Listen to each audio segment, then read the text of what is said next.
Oke, baik. Assalamualaikum warahmatullahi wabarakatuh. Alhamdulillah, wassalatu wassalamu ala Rasulillah, wa ala alihi wa sahbihi wa mawalah, amma ba'du.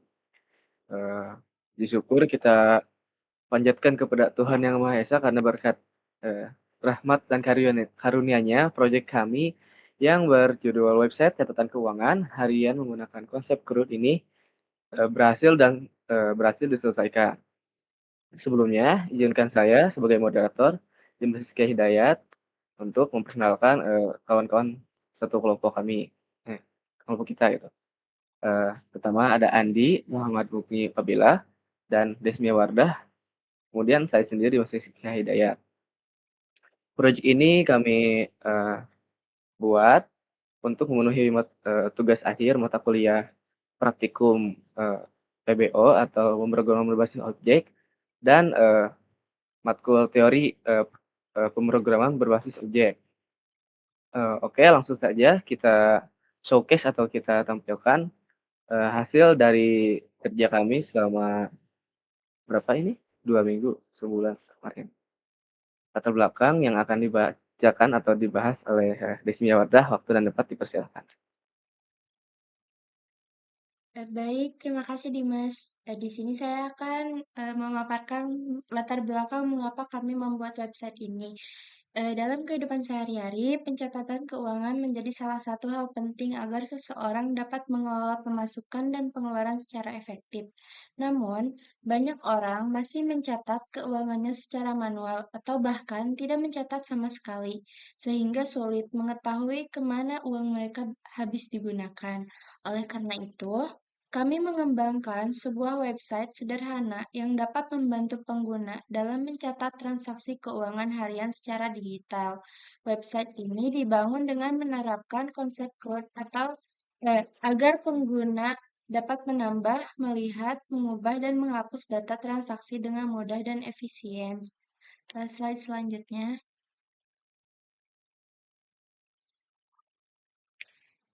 Adapun rumus masalahnya, proyek ini dilatar belakangi oleh kebutuhan akan alat bantu pencatatan keuangan yang praktis dan mudah digunakan. Oleh karena itu, rumusan masalah yang ingin kami jawab adalah bagaimana merancang sebuah website sederhana yang dapat digunakan untuk mencatat transaksi keuangan harian dan bagaimana mengimplementasikan konsep CRUD untuk pengelolaan datanya secara optimal. Selanjutnya. Adapun tujuan proyeknya yaitu untuk membangun sebuah aplikasi berbasis web yang dapat mencatat transaksi keuangan harian pengguna secara sistematis.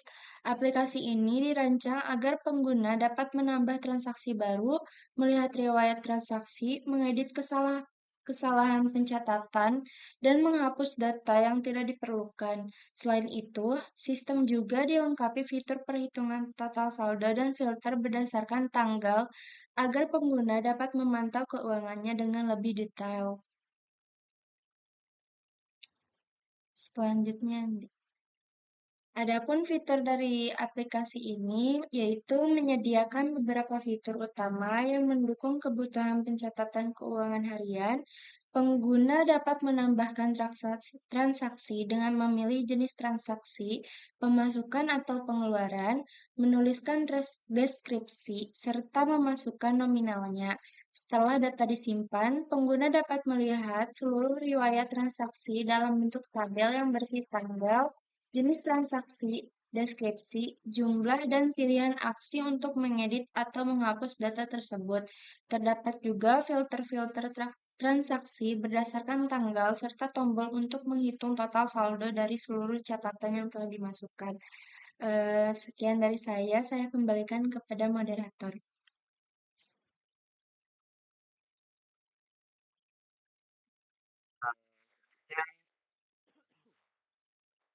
Adalah teknologi, atau tools yang kami gunakan untuk membuat produk ini, yaitu kami menggunakan Spring Boot untuk membangun aplikasi web berbasis Java dengan cepat dan efisien, terus mengelola konfigurasi server dan dependensi otomatis.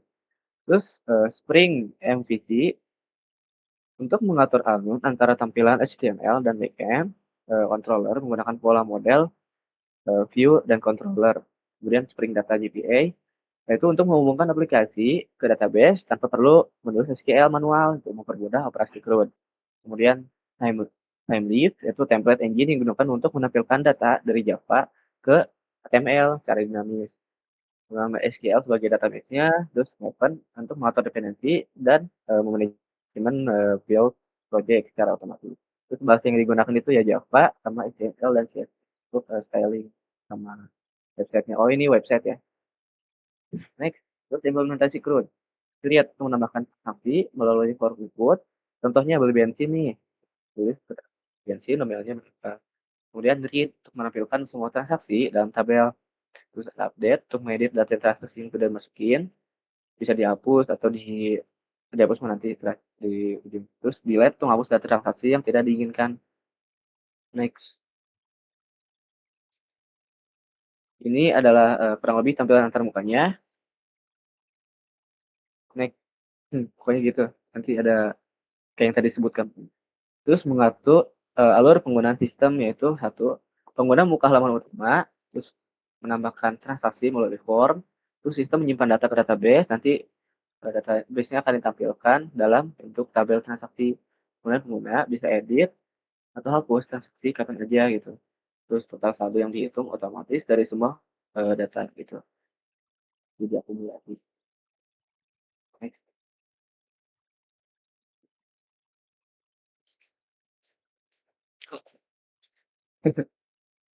Ini jadi kesimpulannya, website catatan keuangan ini dirancang untuk membangun pengguna yang mengelola pemasukan, pengeluaran, terus secara lebih efisien dan mudah dan terstruktur. Dengan menerapkan konsep CRUD, sistem memungkinkan pengelolaan data yang fleksibel dan interaktif. Dari sini bisa dikembangkan lebih lanjut, misalnya dengan menggunakan fitur atau grafik pengeluaran atau serta autentikasi gitu, biar lebih datanya lebih aman gitu, lebih personal. Nah, kemudian selanjutnya kami akan menampilkan atau showcase programnya.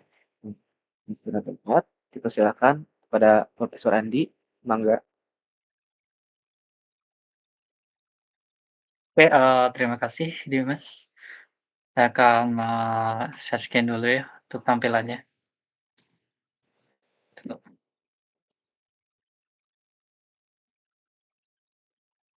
Mmm.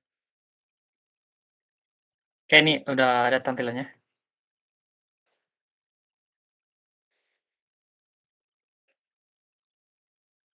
Oke, sini, hasil project kami ya. Sini ada riwayat transaksi, terus ada tambah transaksi. Nah, ini ada tanggal batas jumlah transaksinya. Nah, di sini ada contohnya ini tanggal 3/7/2025. Ini ada jenisnya pemasukan, yaitu pemasukan deskripsinya gajian bulan Juni, yaitu 7.800.000. Terus di sini, kemarin juga terus pengeluaran, bayar apartemen 2.500.000. Nah ini, nah, berbagai pemasukan dan pengeluaran. Nah kita akan tambah lagi transaksi. Misalkan pengeluaran untuk makan misalkan, untuk hari ini. Jumlahnya 45.000. Nah ini ya, terus kita mau tambah lagi, beli bensin.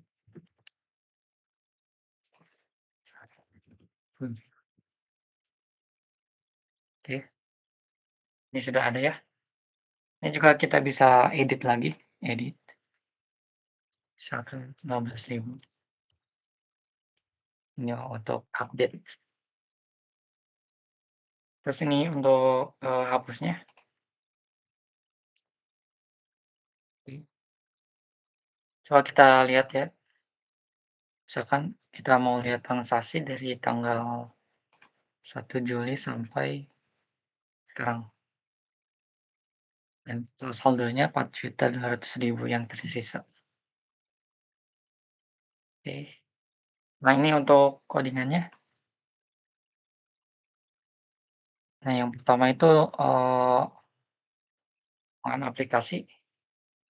Nah, ini, jadi file utama kita pada project ini.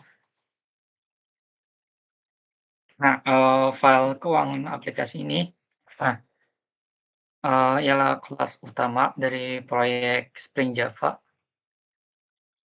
Di sini program yang program,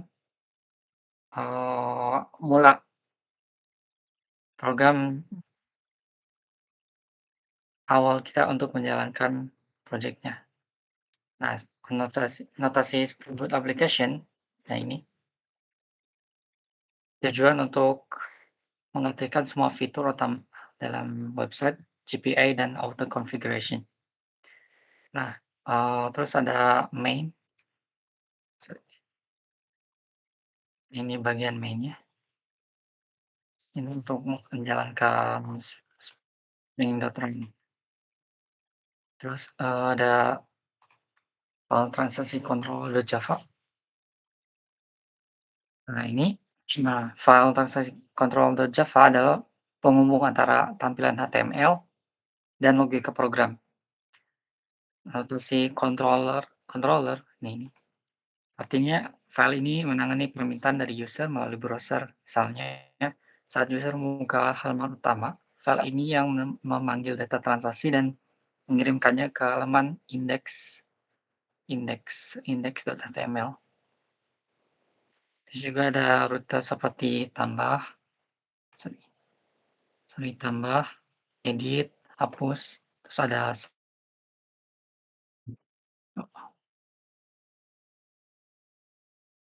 saldo, dan sebagainya.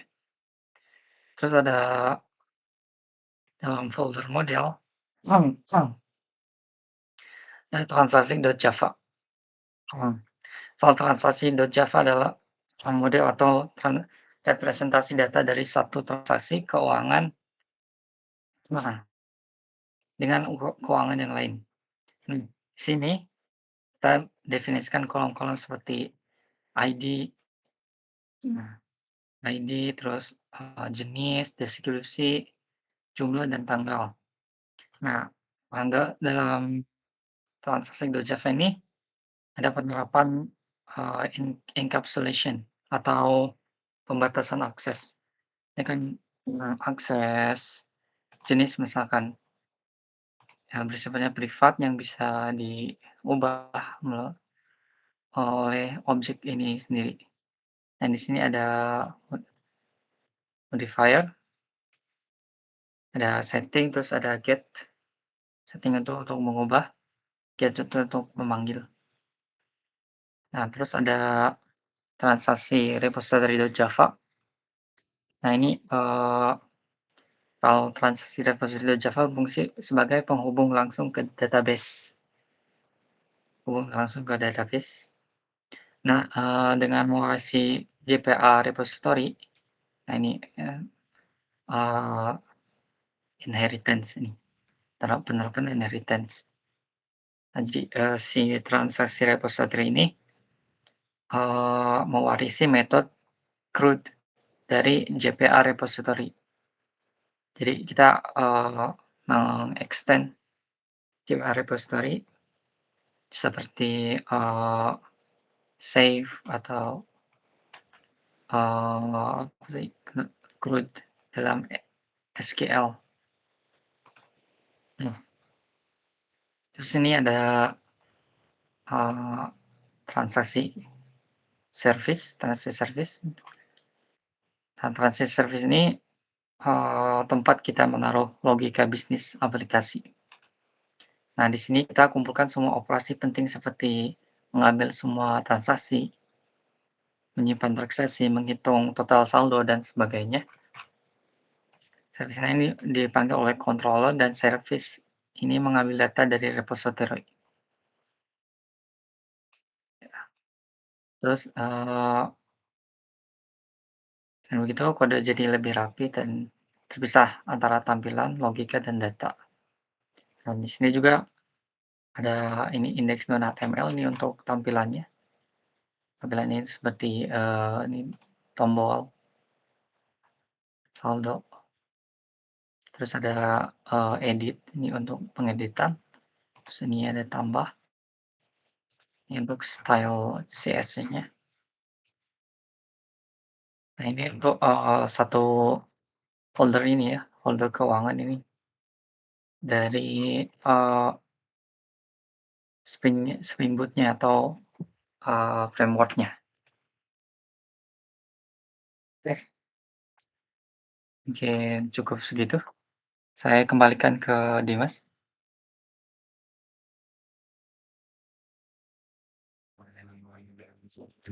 Ya, baik. Terima kasih Profesor Andi atas penjelasannya. Oke. Tadi kurang lebih seperti itu ya produk atau website atau project kami. Semoga dapat terima dan memenuhi kriteria.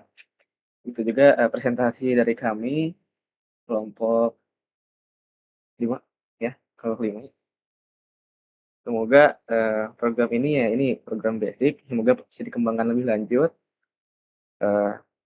Tidak ada banyak kata, akhir kata. Wassalamualaikum warahmatullahi wabarakatuh.